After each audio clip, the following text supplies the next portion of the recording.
welcome everybody to the San Antonio Storytellers Association. And we are once again sharing our stories with you. Tonight, I ask that everyone would remember during each story that you would keep yourself on mute. And we invite you to join and become a member of the San Antonio Storytellers Association.org. And Sue is going to put that up for you in our chat box. And Sue Kuentz is usually our MC, but she is our tech person tonight. So we are keeping our fingers crossed and we're wishing her the best. Also, we would like to invite all of you, if you get a chance, to attend the Tejas Storytelling Conference this summer. And we are going to start. Now, most of you are probably looking at me thinking, oh my goodness, it's Superman, but it actually is not Superman. It's for stories. So if we look up in the sky, you won't see a bird or a plane. You're going to see wonderful storytellers. And the first teller we're going to bring to you tonight is Elizabeth Beeman. You look across the sky all the way in North Texas, there she'll be. We are so happy that she's here with us. She has been joining us for the last few months, and she brings us wonderful stories of folk tales. And I love her personal stories, particularly about her father. So let's sit back, and without our ears, we wouldn't need a story. So let's listen and welcome Elizabeth Beamon. And I'll mute. Thank you. I'm so happy to be so close to you through Zoom. That's wonderful. Well, I do have a personal story tonight, and tonight it's about the shortest fight that my parents ever had that I knew of.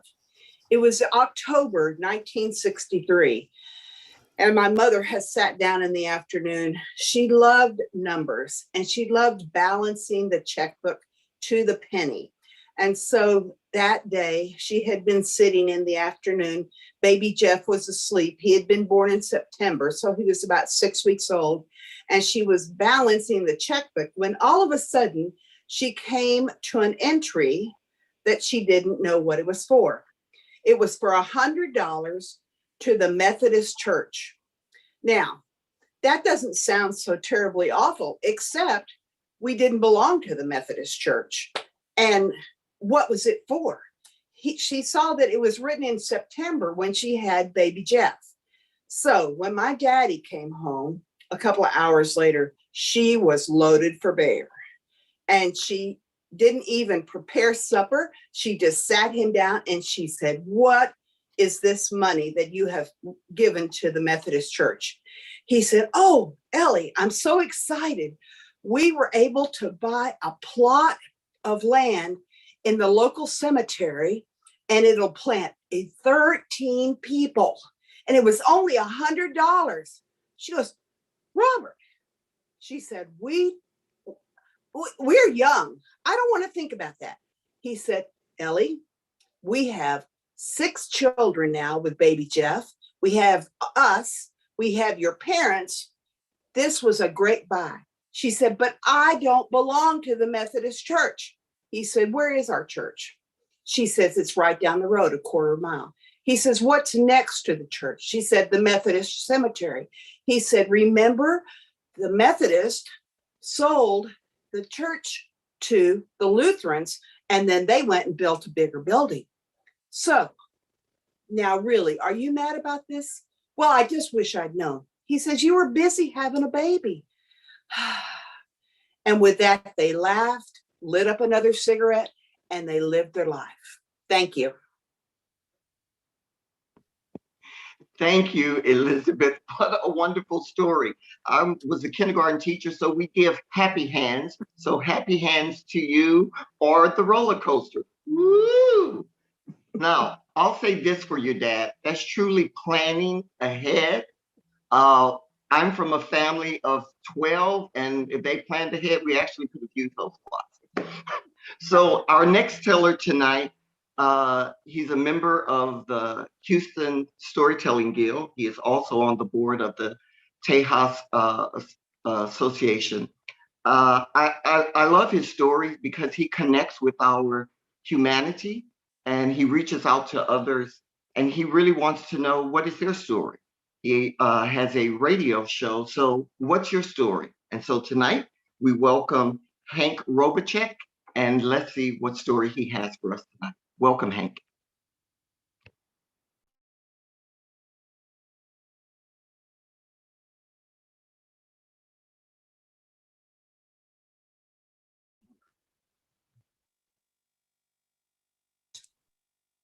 Okay, so I'll start again. Thank you, Ben, for that introduction. I'm not sure I deserve it, but I appreciate it. Most of the stories that I tell are stories that dig deep. Tonight I have one that does that, but it has more of a humorous topspin, I think. I've been an educator for 42 years. I retired a few years ago, although I'm still teaching part-time. And this is sort of what spawns this interest. Several summers ago, I've taught summer school every summer. I mean, literally every summer. I can't remember being off any given summer. So I remember in the summer of 2016, I was getting ready for my summer term. It was a Friday and I was getting ready on that Monday. So I did what I do every summer. I spend a day getting ready for my class by just kind of enjoying the day before, running a few errands and getting my thoughts together. That morning, that Friday morning before the semester began, I went into a Starbucks right down the street. Starbucks is literally a stone's throw. If you had a good arm, I could literally hit it. So I know the people there. And I walked in, it was 7 o'clock. Now, people that I recognized weren't there. And there wasn't anyone there but me. And this is important to know.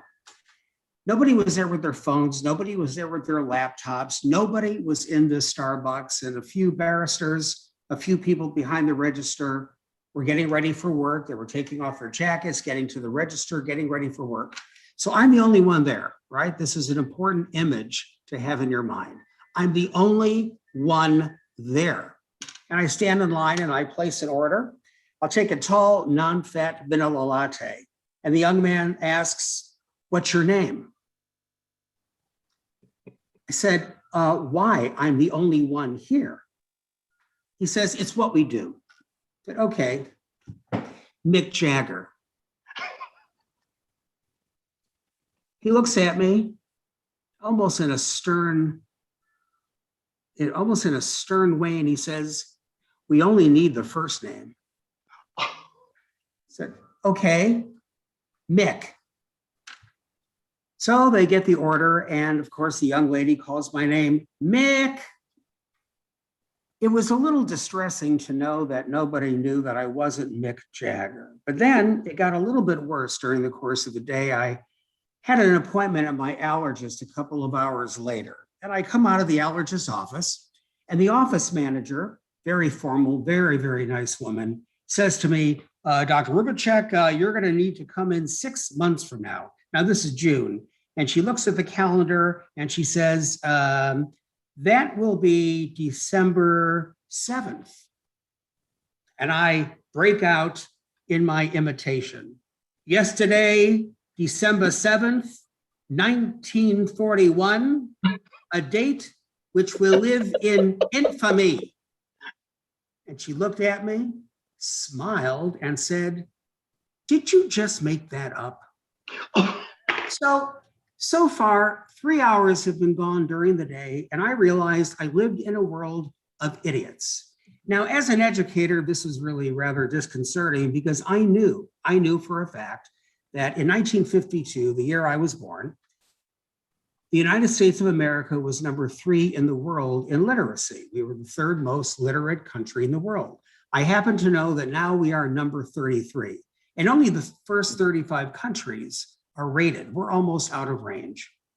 So I was getting ready for my class on Monday, remember, and this was going to be an undergraduate public speaking class. So I figured, you know what, I'm gonna see if the world is really like the 2 individuals with whom I just had this experience. So I did some research on on the Chronicle of Higher Education online, and I found this really neat quiz of 20 history questions. It was 20 history questions that most of us would have the answers to. They're not very profound questions. And I read that 83% of public school, high school graduates passed this test in 1970. Now, passing was 70%. So that means, obviously, that at least 83% of public school graduates got 14 out of 20. In the year 2010, 16.4% of public school, high school graduates passed it. There's no way that I was going to believe this. I thought there is something wrong with this number. It can't possibly be true. So I decided to use my class as guinea pigs, only they didn't know it. After all, these were sophomores in college at the University of Houston, the top tier university of the city. So I walked in and I introduced myself. Most of them knew me. After all, I've been there for 38 years. Introduced myself and I said, this is a public speaking class. I kind of got it in context. I said, and everybody knows that a good speaker doesn't draw from his or her own opinions. They need to do research. They need to reinforce their assertions. They need to be scholars in many ways and know how to incorporate that verbal support in a speech. So just out of curiosity, let's do a little quiz. They didn't suspect anything. I was really quite brilliant the way I introduced it, although I was afraid of the answers. I said, okay, I'm going to give you folks 20 questions, but for the sake of the story, I'm just going to provide 5. And I'm going to ask you guys what the answers are. Now, there are 23 students in class. Okay, so I asked them 5 questions. But before I did, I qualified it. I said, I am not a bitter old man. I know that it's really important in the world to be able to change your oil and your tires. It's be able to build a front porch. It's really be able to know what these tools actually do in a tool chest. I told him, if you asked me what a wrench was for, I would tell you it's a place where you raise cattle. So I am hardly a person to ask when it comes to building things and having any kind of street savvy. But let's find out what you know about history. So I asked him 5 questions. The first one was, in what years were the Civil War fought? They thought for a moment, and I asked them, who knows? No one really raised their hand. Ultimately, I asked them to write down the answers, and 5 out of the 23 had the right answer. There was the most upsetting response to each of these 5 questions, actually the most entertaining, but I call it the most upsetting. The most upsetting response to that question was, a long time ago. That was the most ridiculous response. Then I asked them the question, in what year was JFK assassinated? 6 of my students knew.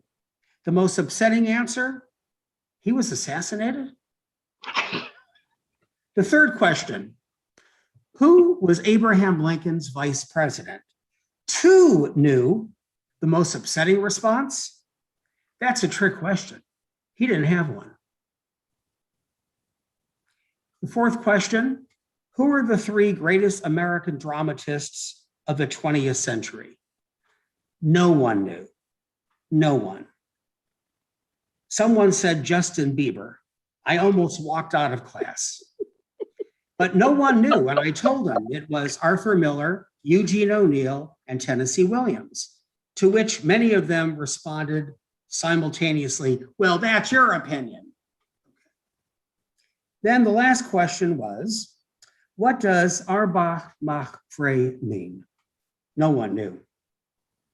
And this is the one that bothered me the most, because we live in a country that imagines that it knows something about racism.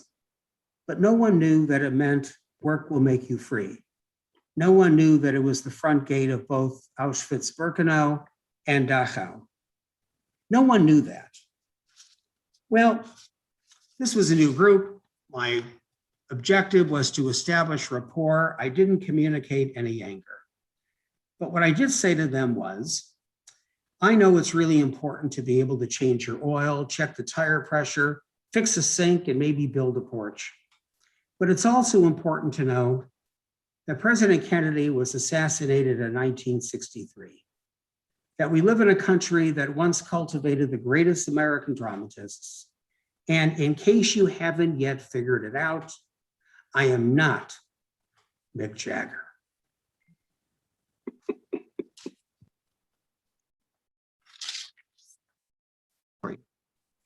Happy hands for Hank, and we thank you so much for that story, Hank. There's a shirt that I have that I will leave blank, and it says, "Read a blank book." And whenever I read that, wear that shirt, people will tell me, yes, sometimes just you want to look at someone and say, could you please just read a book? Right. And on your note about Starbucks, I'd like to tell a little funny anecdote. I called my bank and they got all my personal information and then said, your name? I said, King of the seventh realm, ruler of the entire universe, da da da da da da. So she plays along and we talk and talk. I said, well, you have a good day. And she said, you as well, Your Highness. Thank you all again for being here with us tonight. Stories connect us all. And I'm so glad that because of this pandemic, we are able to still connect with one another because we have tellers as far as Houston, North Texas. And our next teller is here in San Antonio. He started attending our meetings at Brook Hollow Library. He was a great listener, and now he has become a teller of stories. So I ask you to welcome Nathan Holiner. Hi, hello. I'm pleased to meet you. Sorry I was late. I was having trouble uploading the file to the Zoom meeting. Anyways, tonight I'd like to tell you a story about my coin collection. Now, coin collecting is one of my favorite hobbies. I started coin collecting back in 2015, and it has become one of my favorite hobbies. I have lots of other coins in my other booklets, but I just wanted to tell you about my national park quarters. And this is one coin. There's one coin from each American state and U.S. dependent territory, and also one for Washington, D.C. There are 56 coins that were released in the order that the parks were first designated as national sites. And it happened in a very surprise. And a few days ago, I just happened to find the very last quarter I needed for my collection, Tuskegee Airmen in Alabama. It happened in a very surprising way. I found it in a vending machine somewhere downtown. When I inserted my cash to purchase a drink and the machine didn't work, I pushed the coin return button to get my money back, and there it was. It literally fell into my hand. I was so excited because I have been looking for this one for months. The search was tedious, but now after 5 years of waiting and searching, my booklet is full and the collection is complete. That just goes to show you that patience really does pay off. And now I would like to show you my National Park quarter collection. Here, as you can see here, most people would think that Yellowstone was the first national park, but technically 40 years before Yellowstone was established, our first national park was Hot Springs in Arkansas. So number one is Arkansas. And the last one here is the one I mentioned to you earlier, which is Tuskegee Airmen in Alabama. And And so and I just want to share you my entire collection. And coin collecting is a great hobby. And if you really want to see more about my collection, just go onto my YouTube channel at NH Studios. When you go on there, just look for the logo just look for the orange circle that has a letter N on it. And I hope you'll be sure to like, share, and subscribe and ring the bell for notifications. I'll show each coin. I'll show. On YouTube, I've shown each coin on YouTube in my video. And so when you get a chance, be sure to search it up online and Thanks for listening. thank you so much for listening to my story. And that's it. And we thank you, Nathan. I really like that. Happy Hands like to welcome Judy, who said that if push comes to shove, she wouldn't mind sharing a very small story with us tonight. And so, Judy, I know that you're prepared and you look quite comfortable. And as I can see you, I can tell you have a really great story for us. And so we welcome you, Judy Allton. Sorry, getting the names mixed up. I'm a little nervous too. Judy Allton. Happy Hands, everybody. Thank you very much, Mark. I'm going to share something I tried out on my Toastmasters Club a few weeks ago. And I haven't been telling many stories lately.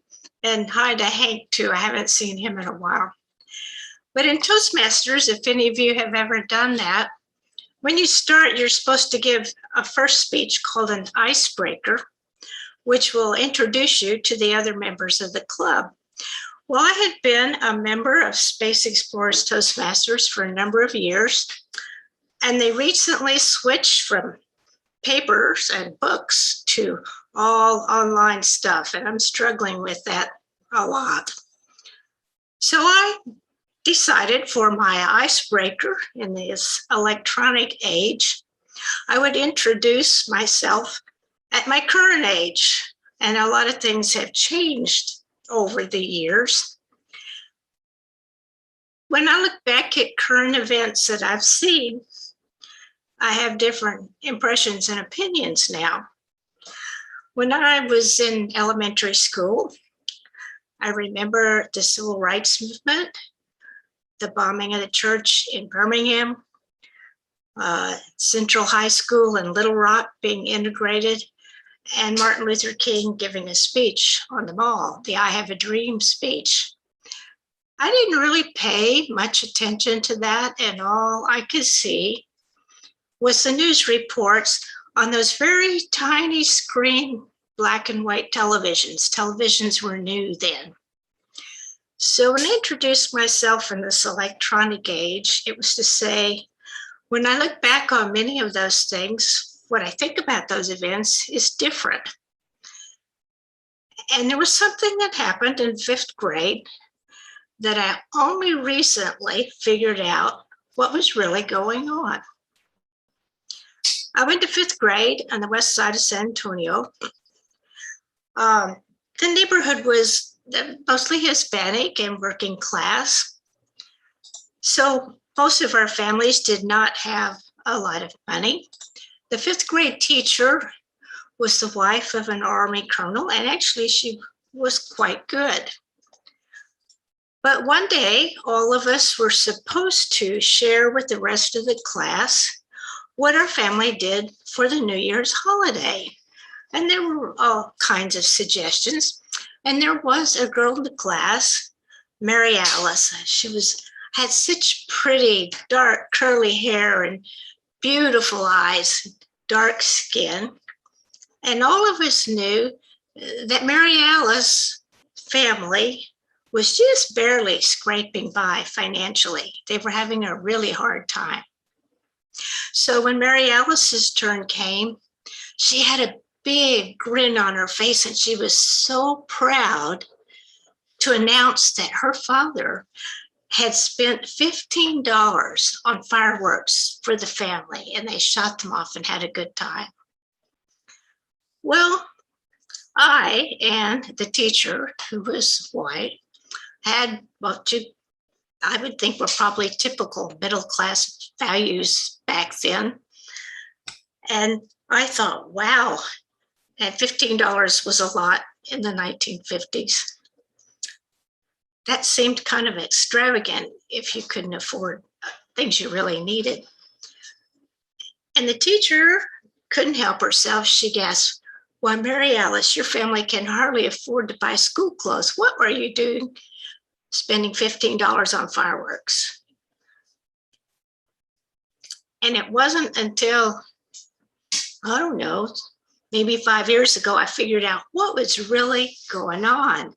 I think the teacher and myself, it was a culture difference.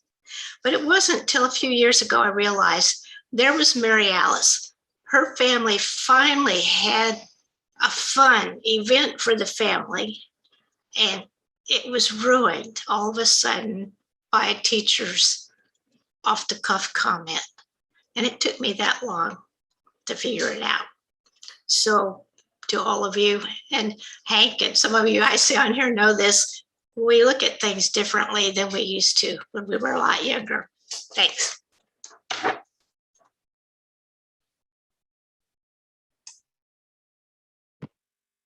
Thank you, Judy. I really did like that story. It made me think of actually what Hank was saying. We have such a connection from one story to the other.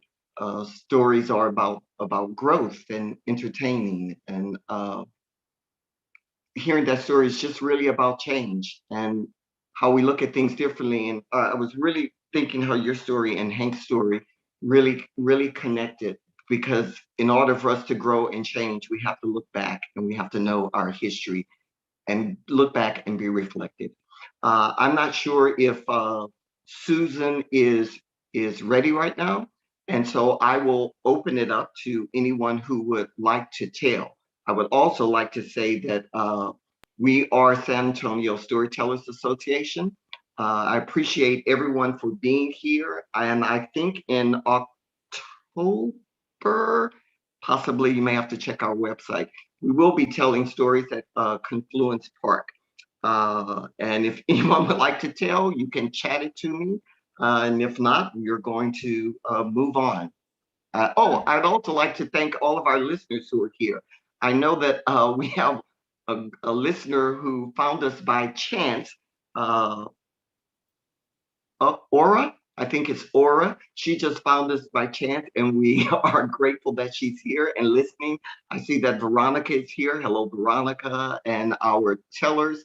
And I don't know if there's anyone else. Oh, and special thanks and hello to Karen Archer, who is my co-host. And for a time, Karen, would you like to say hello? I would love to say hello. And welcome to San Antonio Storytellers Association Story Night. Every Wednesday, the first Wednesday of every month, we have Story Night. And we have some terrific storytellers, and we have some great stories as well.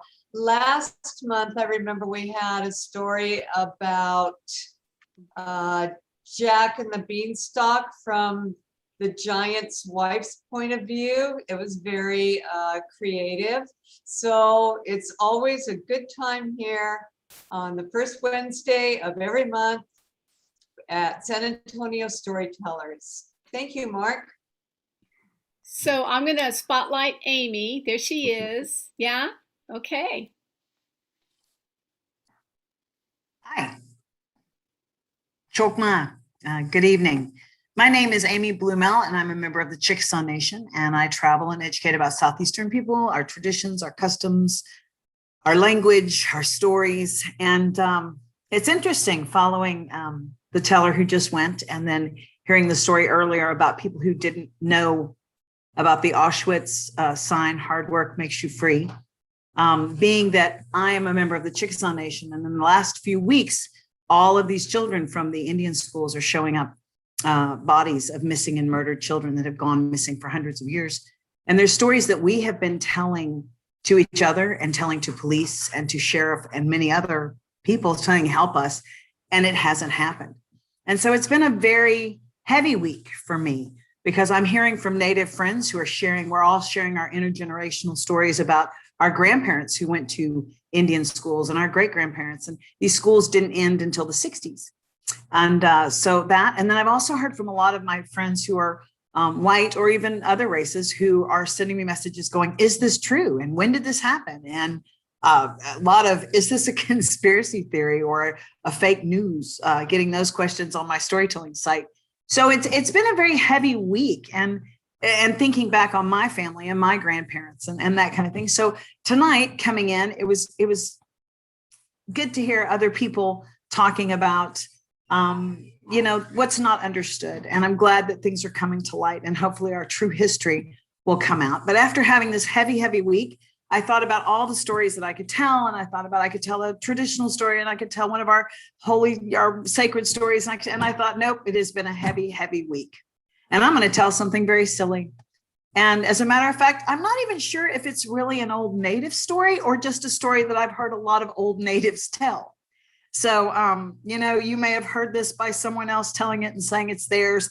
I don't know where it came from, but it makes me happy. And I thought I need something really silly. And perhaps you do too. So for Southeastern people, Chickasaw, Choctaw Creek, Cherokee, Seminole, Houma, all of these different tribes that live through Alabama, Tennessee, all through the Southeast, our trickster is Chukfi, the rabbit. Now, if you ask Southwestern people, they'll say that the trickster is coyote, and the people on the Pacific coast will say, no, it's raven. And if you go to the East Coast, they'll say, no, it's otter, but they're all wrong. The trickster is Chukfi, which is the rabbit. So just going to straighten that out for you. So Chukfi was going down through the woods looking for trouble. He was always looking for something. And he was going down through the woods and he followed some trails he had never taken before.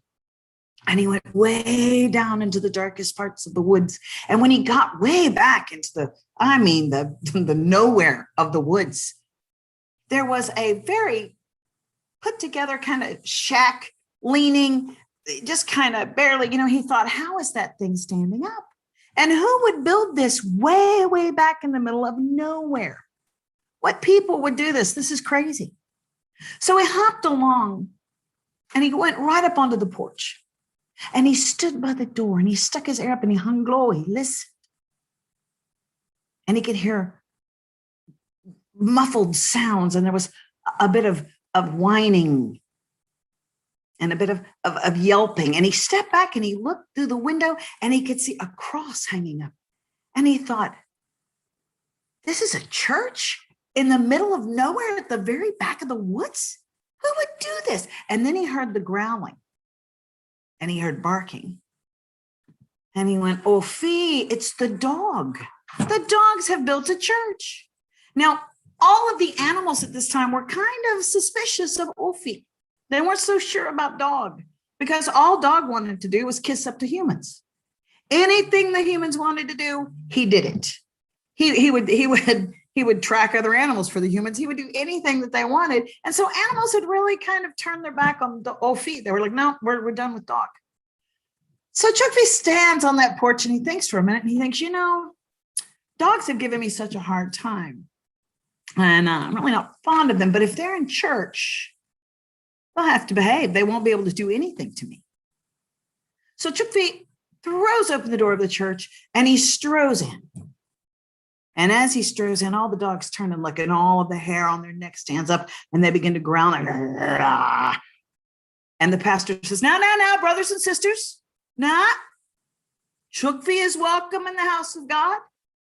We cannot turn Chukfi away. Come in, Chukfi. Now, Chukfi is beside himself, and he strolls right up that aisle as fast as he can. And when he gets to the aisle, he looks around the church, takes a good, gander. And on the back, by the door he had come in, there were all these pegs sticking out of the wall. And on the pegs were all the dogs' tails. because he realized that the dogs couldn't sit on a bench like a human if they had their tails. So they had taken their tails off and hung them on the pegs. Now, Chookfee, with his small tail, had no such problem. He jumped up onto the pew and sat right on the front row. And all the dogs were very irritated because they couldn't do what they wanted to do to this rabbit who was right in the middle of them. So the dog on the end of the first pew scooted, and the next dog scooted, and they began to scooch until finally they bumped Chookfee and knocked him right into the middle of the aisle. He got up and crossed the aisle, sat on that pew, and the same thing. The dog slowly bumped him off into the aisle. He went to the second pew back, and the dogs pumped him, and they bumped him. And he went all the way to the back of the church until finally, sitting on the last pew, the last dog knocked him right into the middle of the aisle. And Chookfee was so angry. He jumped up and stormed out and slammed the door. And the dogs were howling with laughter. Now, Chookfee stood on that porch and he thought, they're going to pay for this. And he thought for a minute, and he reached into his pouch and he pulled out tobacco. And he rolled that tobacco up and he lit it like a cigar. And he began to puff on this cigar. And he slowly laid his head down below the crack of the door. And he began to blow that smoke into that small ramshackle church. And he'd blow, and he'd take that smoke deep in, and then he'd blow. And pretty soon, he had filled the whole building up with smoke. And he could hear the dogs. Everyone was starting to cough, and their eyes were watering, and they weren't really comfortable. And at that point, Chookfee threw open the door, and he yelled, "Fire, fire, fire!" And the dogs jumped up, and in their race to rush out the door, they all grabbed whatever tail they could get their hands on. And to this day, when dogs meet each other, they greet each other by looking to see if that dog has the tail that they're still searching for. And that is how dog got its tail. And that is the story of Chookfee. Thank you very much. Thank you, Amy. No, Amy, I think it's just hit the nail, the hammer right on the head. I'm not sure exactly how you say that, because not only is she telling us why dogs do all that sniffing, you're helping us sniff out some of the best stories tonight. I want to thank you for that. Happy hands again for you. And I would agree with you. I think Rabbit is the trickster. We have Raven. We have also Anansi. But I think you might be right. Again, you're listening to the stories presented to you by the San Antonio Storytellers Association.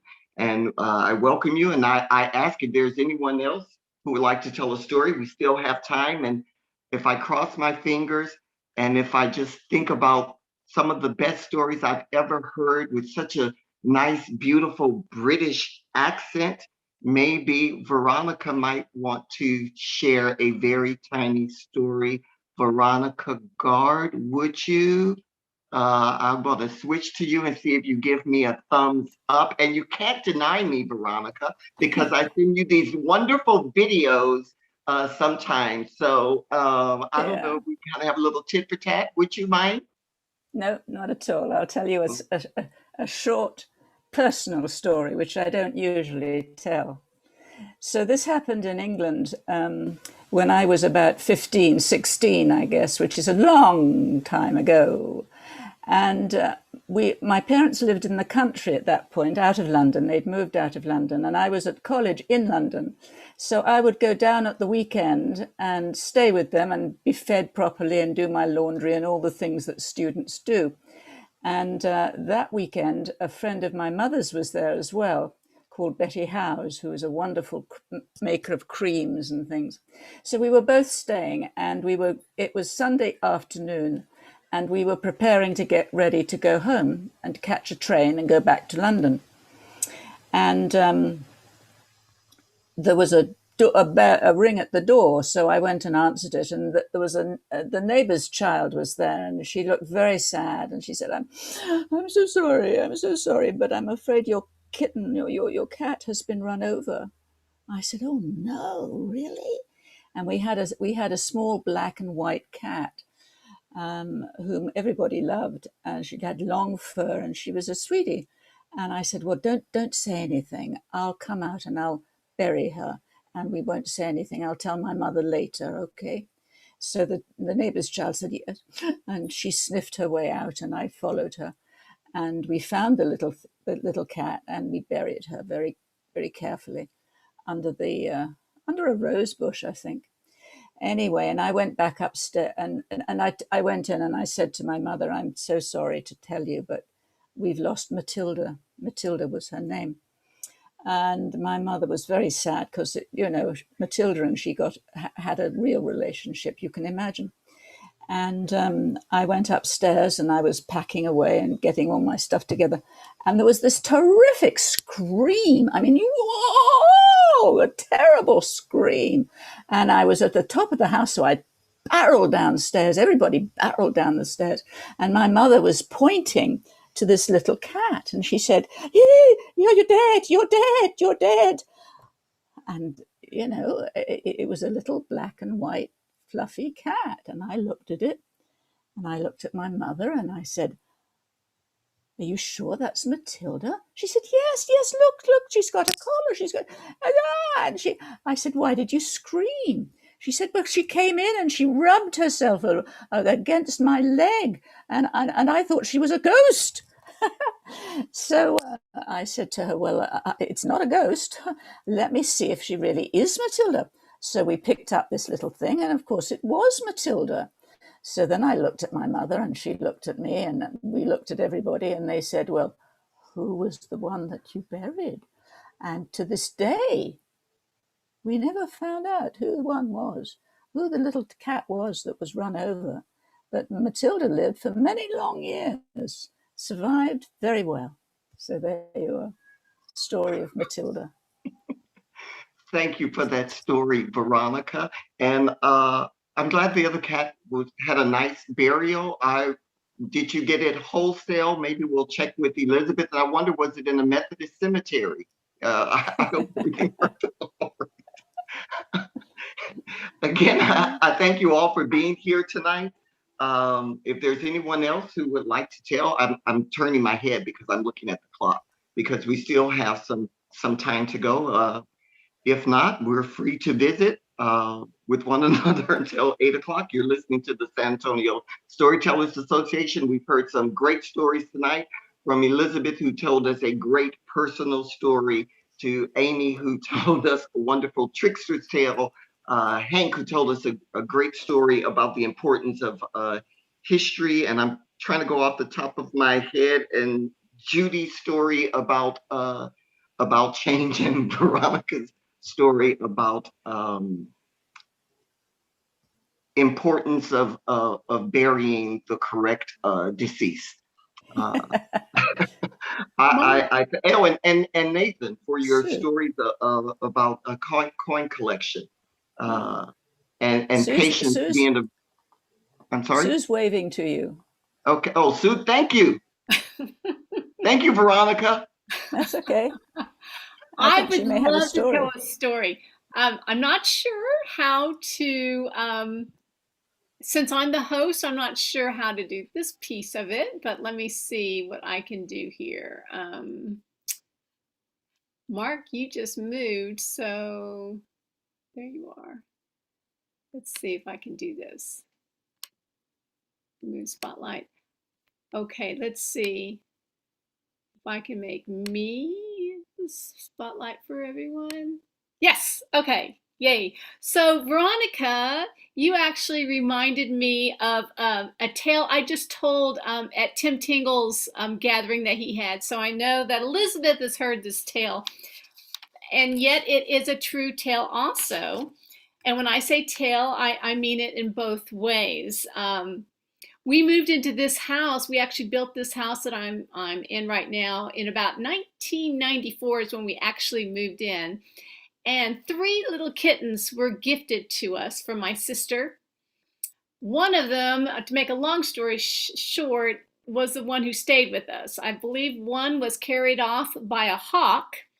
I believe that because Rascal, who stayed with us, actually had a talon of the hawk in the back of her neck as a kitten, and we had to have it removed by Dr. Brand, our vet at the time, right off of 281. So I suspect that's what happened to one of our kittens, because they were all outside cats, and we wanted them to be also because of the mice and the snakes and who knows what else we had around here as we were building. And Rascal was the one who stuck around. Bigfoot took off. Tomcat and probably lived with some of our neighbors down the road, because we would see cats that look like Bigfoot for years to come, to this day. But Rascal, this is the tale of Rascal. Rascal was amazing.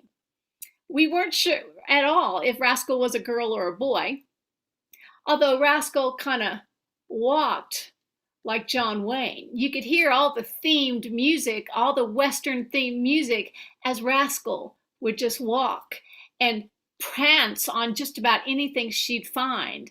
She loved living outside. And when it got cold, she loved coming inside. She was a lovely cat. She was gray and white striped. Didn't stick out in a crowd, was quite camouflaged when she wanted to be, and she would bring home presents all the time to us. We would see the entrails of a rabbit. We'd even have a rabbit's foot. Sometimes we'd have part of a bunny's tail placed into one of the shoes that one of my sons inadvertently left out in the front yard on the front porch. All to say thank you to us, because come to find out, she loved us. We had her spayed and found out, yes, in fact, John Wayne cat was a gal, but boy, she showed her muscle every day. But there came one day, about 14 years later, that I really thought her 9 lives had been used up. I came home from school with the kids, and I found a cardinal's red feathers all around in the front yard. And there was Rascal laying down. She could not lift that back hip of hers up. I knew for a fact, because I've seen her do this before, she had either climbed a tree onto the roof and then tried to grab the cardinal, which she did. But I don't believe she landed well at all this time. So I gathered her very gently with a towel, and as quickly as possible, placed her in the car with the boys, and off we went to go see Dr. Held down on 281. He did a wonderful examination, did not need to do an x-ray, but he examined her with his hands and came back and said, well, her hip's not broken and neither are any bones, but she probably did rip, tear tendons, ligaments, and it'll be a long time healing for her. Life will be hard. She's an old cat. And it was at that moment I thought, maybe this is when I have to make the decision. I wasn't prepared. And he could see that in my eyes. And he said, there is an experimental medicine that just recently came out of A&M's veterinary school. And I've been privy to have some of it. And he came out and he walked out. There was a tube. It wasn't this tube, but it was a tube that was completely white.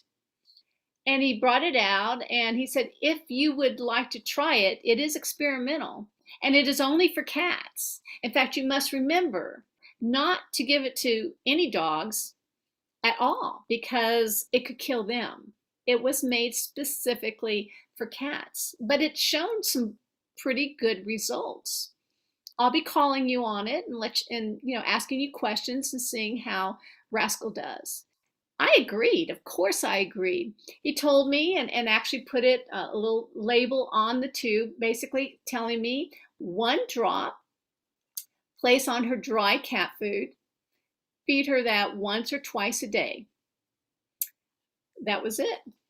I just expected to use up the entire tube, so it'd probably be about 2 to 3 weeks of taking this medicine, and all you can do is hope and pray. Well, that evening I tried it with her. You know, we only have dry cat food for her, and she eats what she wants to eat, and she goes and fetches her own food out on our 5 acres. But when she came in this time, because I wanted to make sure that she would take this medicine, I opened up the lid, and on my finger, I poured this clear liquid. And it was totally clear, and it was definitely a liquid. It wasn't a cream. And she was walking away, and I said, "Rascal, look at this."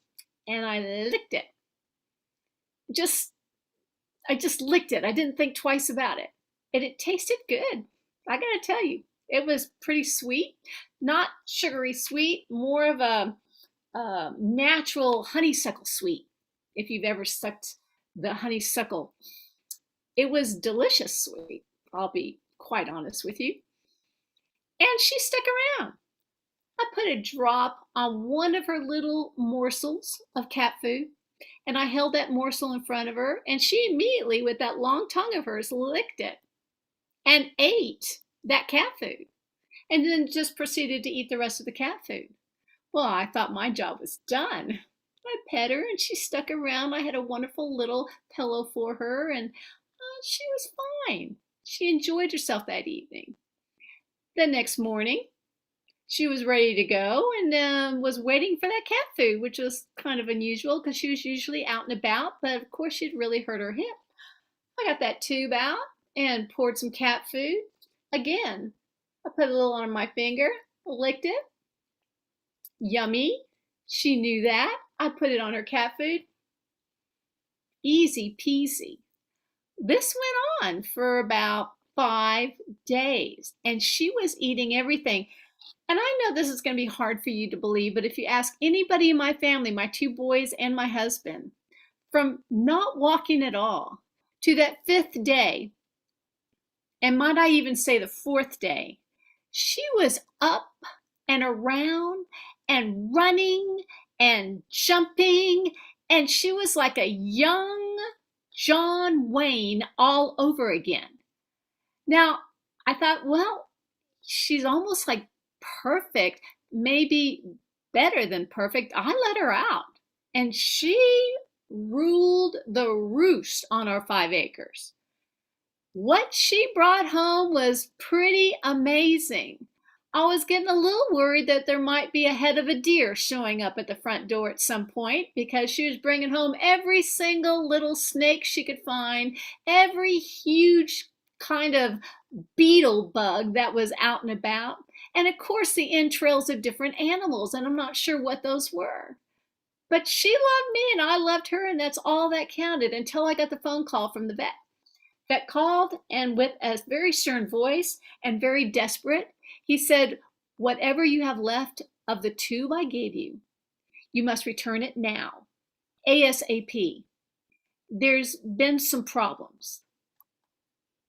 Well, once I got over the shock of been some problems, I looked at Rascal. She looked fine. She was better than fine.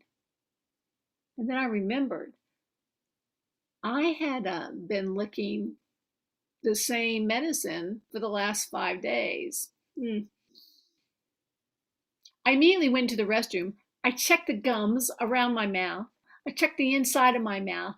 As my dentist did, I checked my tongue for any kind of tumors, that could be growing.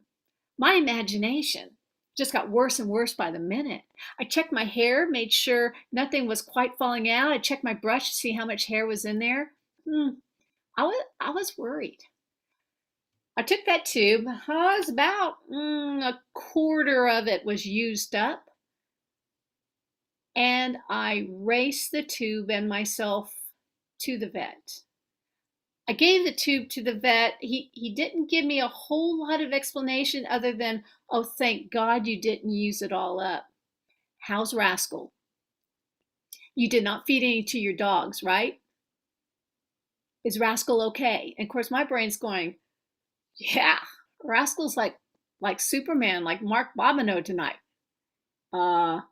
Maybe I should tell him I'm the one that's been eating it," but I didn't. In fact, I didn't tell anybody until this past month, when I figured I should be telling a tale, a true tale, to older adults for the summer reading program. And you know what? That rascal, she lived to be 27 years old. And the only reason she passed away is because my husband accidentally ran over her back leg. But 27 probably could have lived forever. For me, well, I'm living the life of the cat's meow. And that's my tale. Thank you very much. Thank you, Sue, for sharing that. Sue is president of the San Antonio Storytellers Association. She's a mother, she's a wife, and if you have any, I never knew that she was a connoisseur of pet medicine, but now we know that. And to take us out, Hank says that he has a very short story that he would like to tell. So we're going to welcome Hank back with another tale. Well, thank you. Actually, you folks tell such great folk tales. I usually don't tell folk tales at all, and but I feel a little more confident with you folks.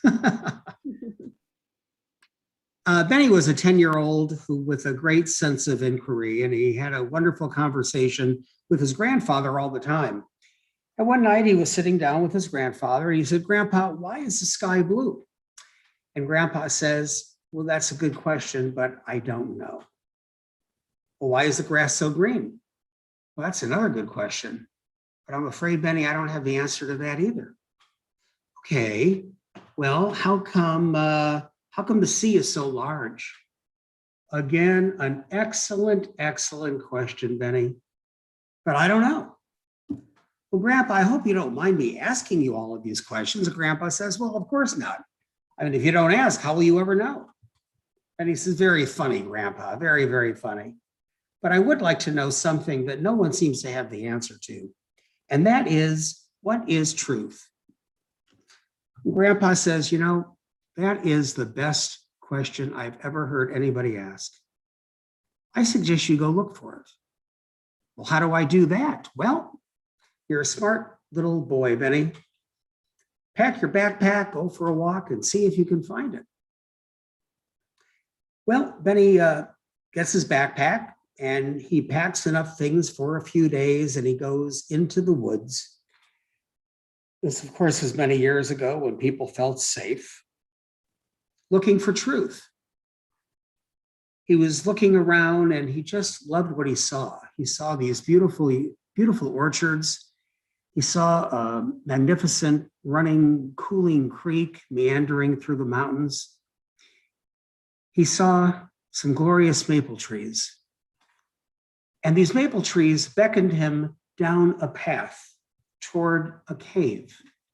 And as he walked down the path, he saw an old woman.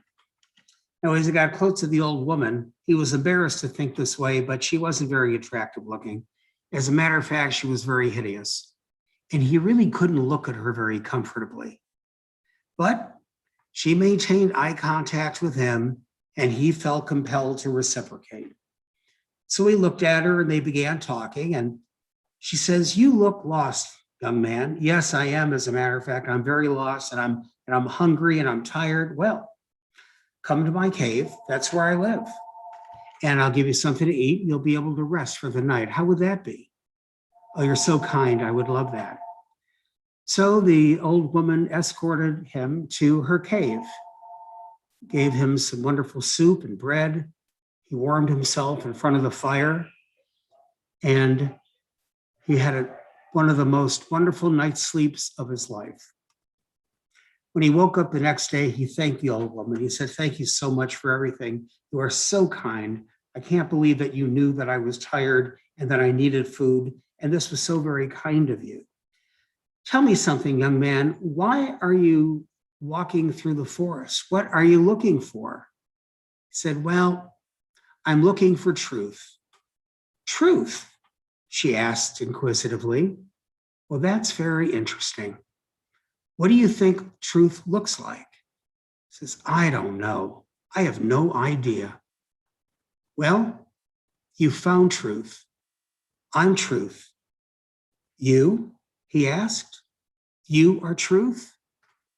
Well, if you're truth, and you're so kind and you're so generous, you're so compassionate, why do you stay here? Why aren't you down by the townspeople?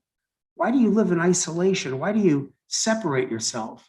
Why do you live alone here in a cave? She smiled and said, well, look at me. I'm not easy to look at, am I? Well, no, Betty said, but I learned that you're so kind. You're so wonderful. I think you should live among the town people. Well, I'm not going to do that, but you be on your way. And I'm glad we had this time together. And Benny asked, is there anything that you want me to share with people when I see them about you? She said, yes. Tell them I'm beautiful. For that story, it touched us all. The San Antonio Storytellers Association. I thank all of you for being here tonight, all of our wonderful tellers. Trying to go off the top of my head, Elizabeth, Hank, Amy, Nathan, Veronica, and Judy. If it's someone I forgot to name, I'm sorry. And I hope that Susan will be able to be with us next month. We are the San Antonio Storytellers Association. We will be reaching out to you each month, the first Wednesday of the month. We provide a safe place so that everyone can share their stories. We reach out to you and we're trying to connect with everyone. Thank you for the evening, and we can all unmute our